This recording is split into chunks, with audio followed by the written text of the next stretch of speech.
Hey there, lovely soul. Welcome back to Noah Stories. How are you today? I hope you're finding little pockets of peace wherever you are. Today, I have a story that whispers of love lost and found again. A quiet architect, a woman with secrets, a night of rain that changed everything. This is more than a love story. It's a journey through time, truth, and the quiet courage it takes to begin again.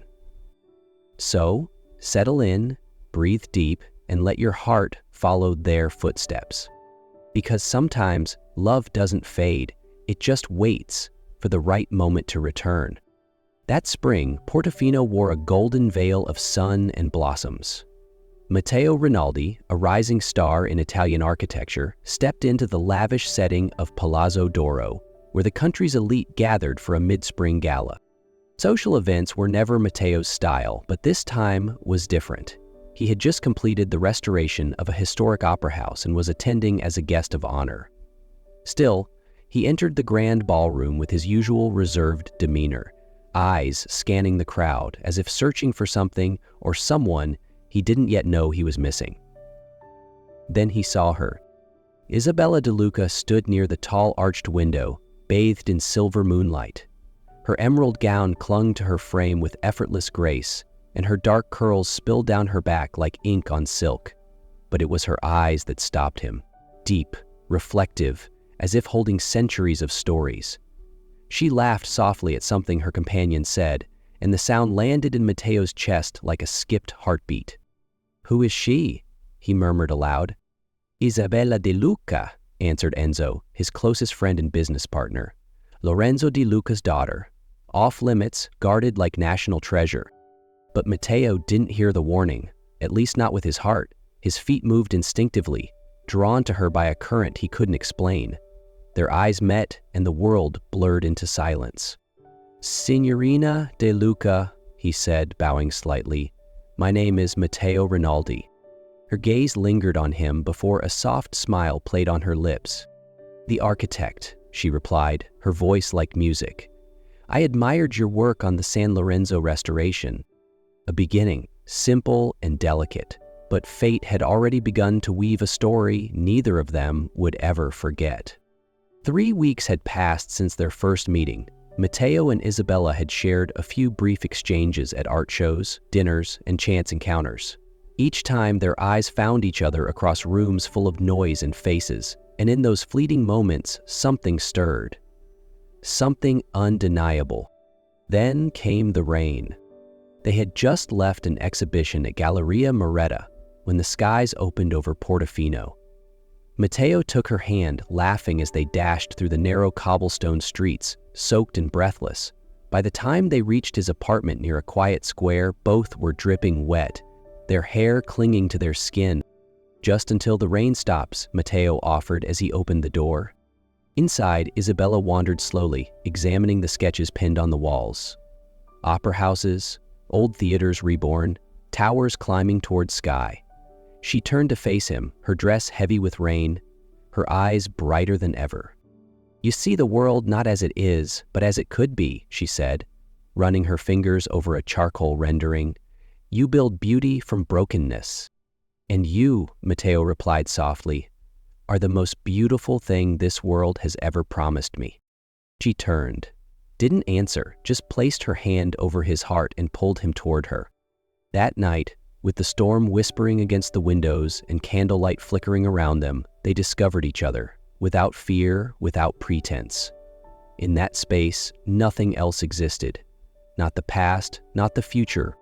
Only a moment suspended in time, where two souls finally recognized their reflection in each other. The next morning, sunlight spilled softly through the windows. But the bed was empty. Isabella was gone. No note, no goodbye, just her coat neatly draped over a chair and the faint scent of her perfume still lingering on the pillow. At first, Matteo thought she had stepped out for coffee or maybe gone for a walk. But as the morning wore on in silence, reality settled in like the chill of a breeze through the open window. She had left. And she hadn't wanted him to know why. For the next week, Matteo searched every corner of Portofino. He visited cafes, galleries, even the De Luca estate, but met only closed doors, wary glances, and silence thick with unspoken truths. Weeks turned to months, months into years.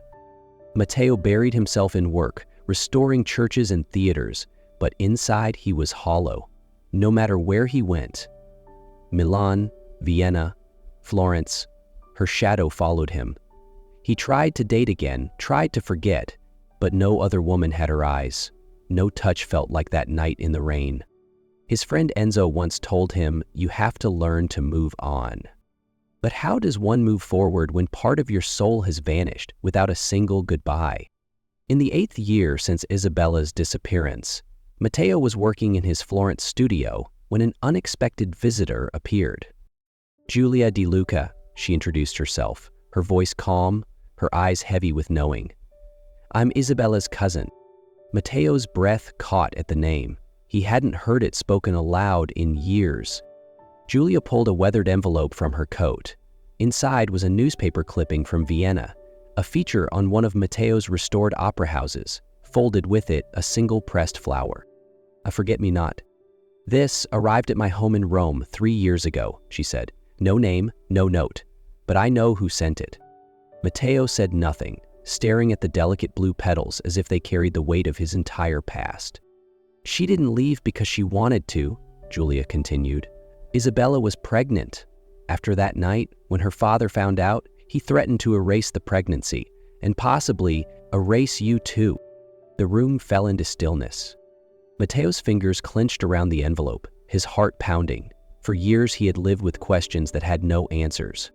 Now finally a door had opened, and the truth began to step through. Matteo was working in his Florence studio when an unexpected visitor appeared. "Giulia De Luca," she introduced herself, her voice calm, her eyes heavy with knowing. "I'm Isabella's cousin." Matteo's breath caught at the name. He hadn't heard it spoken aloud in years.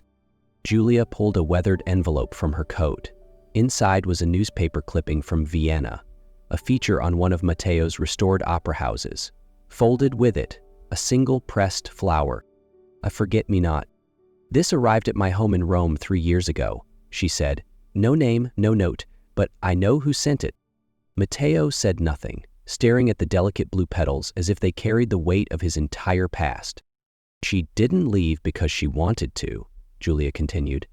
"Isabella was pregnant after that night. When her father found out, he threatened to erase the pregnancy and possibly erase you too." The room fell into stillness. Matteo's fingers clenched around the envelope, his heart pounding. For years, he had lived with questions that had no answers. Now, finally, a door had opened, and the truth began to step through. After meeting Giulia, Matteo couldn't stay still any longer. This time, he wasn't searching blindly.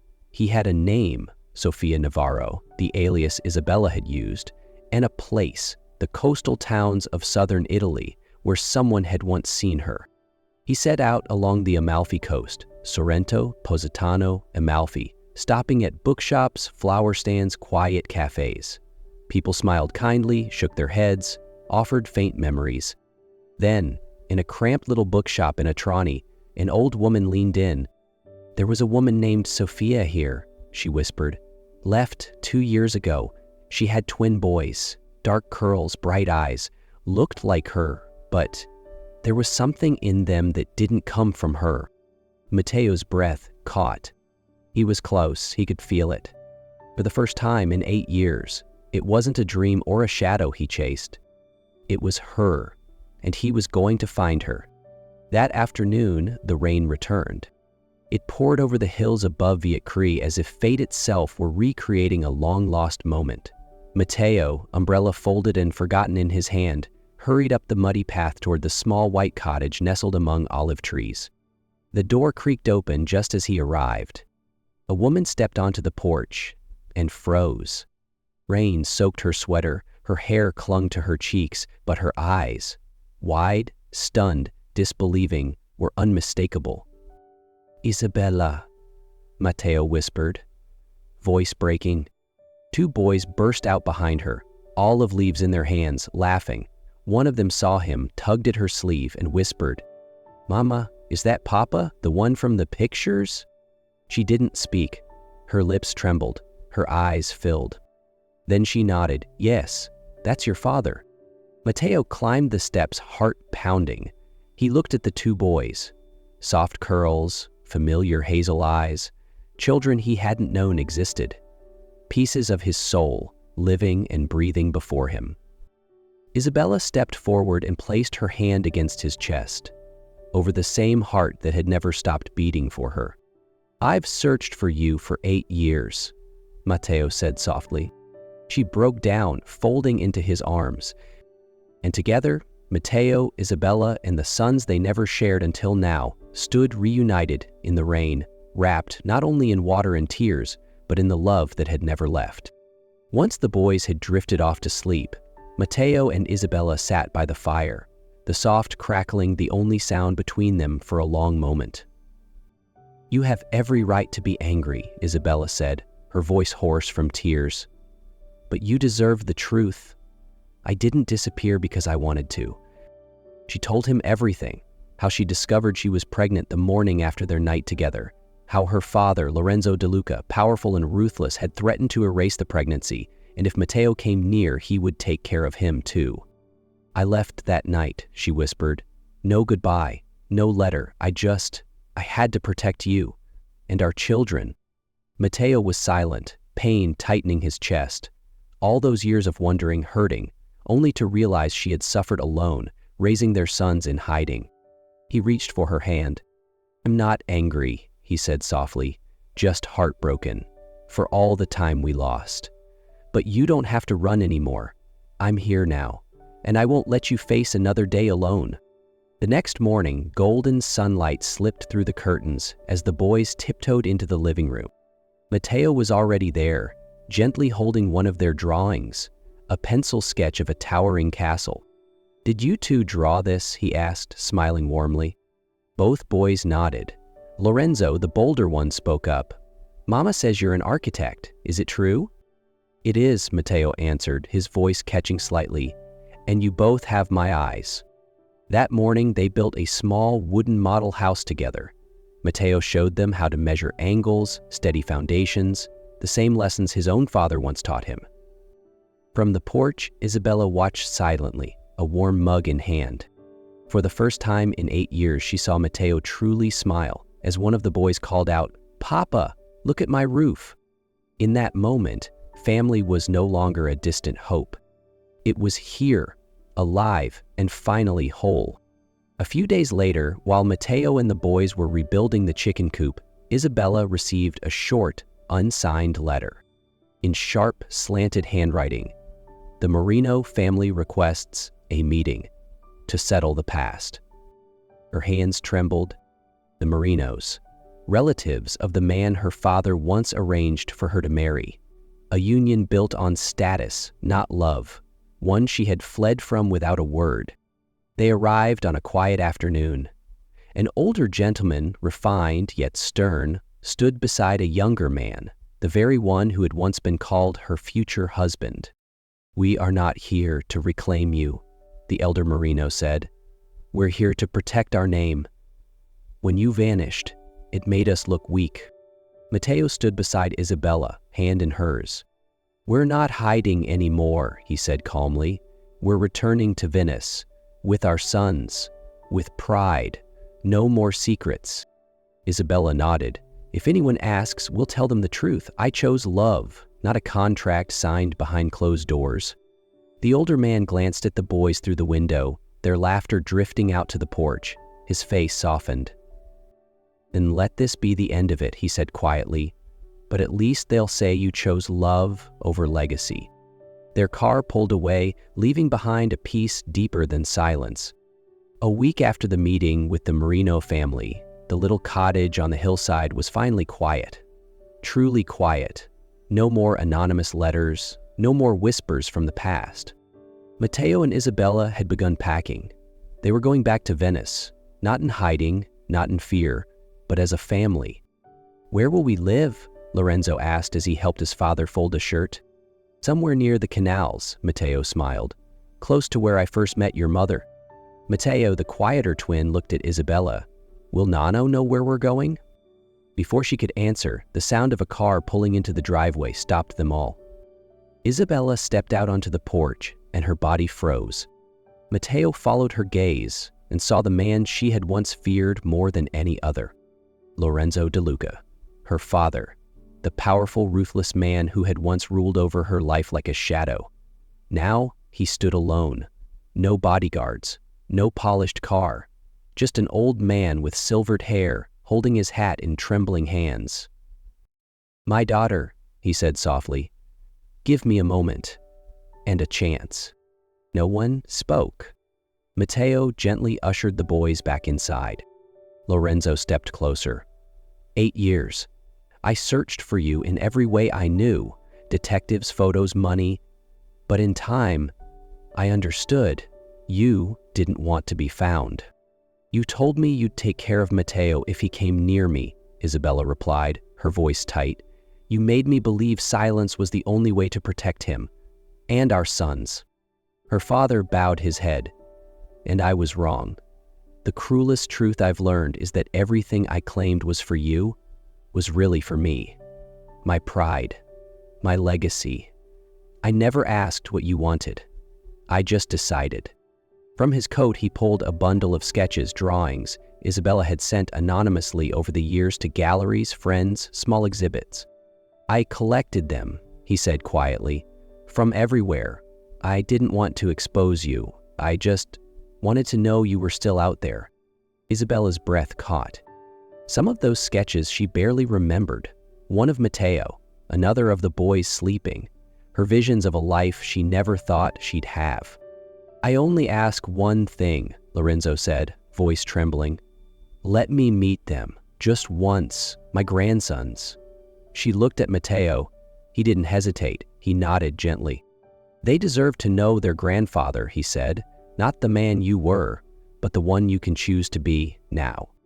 That afternoon, over a simple family meal on the back porch, Lorenzo De Luca sat between his 2 grandsons, telling stories of old Venice. There were no commands, no expectations, just a man trying to make peace with the time he had left. As the sun began to dip behind the hills, Matteo and Isabella sat quietly on the porch, hand in hand. Do you think you'll ever truly forgive him? He asked. Forgiveness doesn't mean forgetting, she replied, but it does mean accepting that people can change. And I want our sons to know that too, that mistakes don't define us. What we do next does. When they left the cottage days later, it wasn't a place of hiding anymore. It had become the closing chapter of an old book. And Venice was where their new story would begin. With their sons, with a love reborn, and with a family at last made whole. And that, dear soul, was their story. Matteo, Isabella, and a love that withstood the silence of years. If your heart feels a little softer right now, let it. Because real stories are meant to move us. They remind us it's never too late for healing, for forgiveness, and for a family made whole. What part of their journey touched you the most? I'd love to hear your thoughts in the comments below. And if this story brought even a moment of light to your day, don't forget to subscribe to the channel and share it with someone who might need a little hope today. Until next time, lovely soul, stay kind, stay open. The best stories often begin when we think it's the end.